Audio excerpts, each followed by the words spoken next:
I heard the bells ring and I went to the gate. I stayed there a little while and saw Mr. Lavelle coming back with his buckets.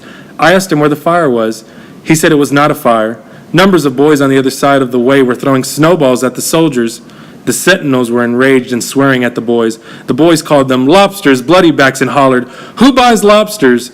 There were also a number of people who stood where I did and were picking up pieces of sea coal that had been thrown out there about and snowballs and throwing them over at the sentinel. I went to cross over to where the soldiers were, and as soon as I got a glimpse of them, I heard somebody huzzah and say, "Here's old Murray with the riot act," and they began to pelt snowballs. The first word I heard was a grenadier say to a man by me, "Curse you, stand back."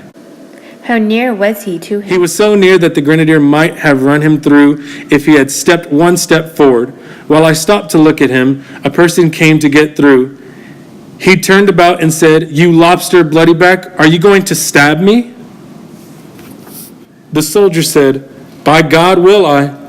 One of the persons who was talking with the officer turned about quick to the people and said, "Curse him, he is going to fire."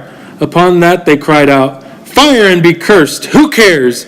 Curse you, you dare not fire," and began to throw snowballs and other things, which then flew pretty thick. Did they hit any of them? Yes, I saw 2 or 3 of them hit. One struck a soldier on a hat, and the people who were right before them had sticks. And as the soldiers were pushing their guns back and forth, they struck their guns, and one hit a grenadier on the fingers. The people, crying, "Curse them, they dare not fire, we are not afraid of them." One of these people, a stout man with a long cardwood stick, threw himself in and made a blow at the officer. The stout man then turned round and struck the soldier's gun at the captain's right hand and immediately fell in with his club and knocked his gun away and struck him over the head. The blow came either on the soldier's cheek or hat. This stout man held the bayonet with his left hand and twitched it and cried, "Kill the dogs, knock them over." I turned to look towards the officer and I heard the word, "Fire!" I thought I heard the report of a gun, and upon hearing the report, I saw the same grenadier swing his gun, and immediately he discharged it. Did the soldiers of that party, or any of them, step or move out of the rank in which they stood to push the people? No, if they had, they might have killed me and many others with their bayonets.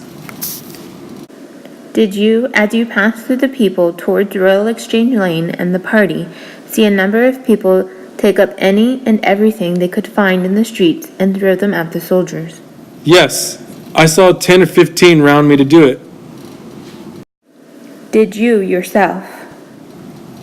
Yes, I did. After the gun fired, where did you go? I ran as fast as I could, and the first door I saw open. I was very much frightened.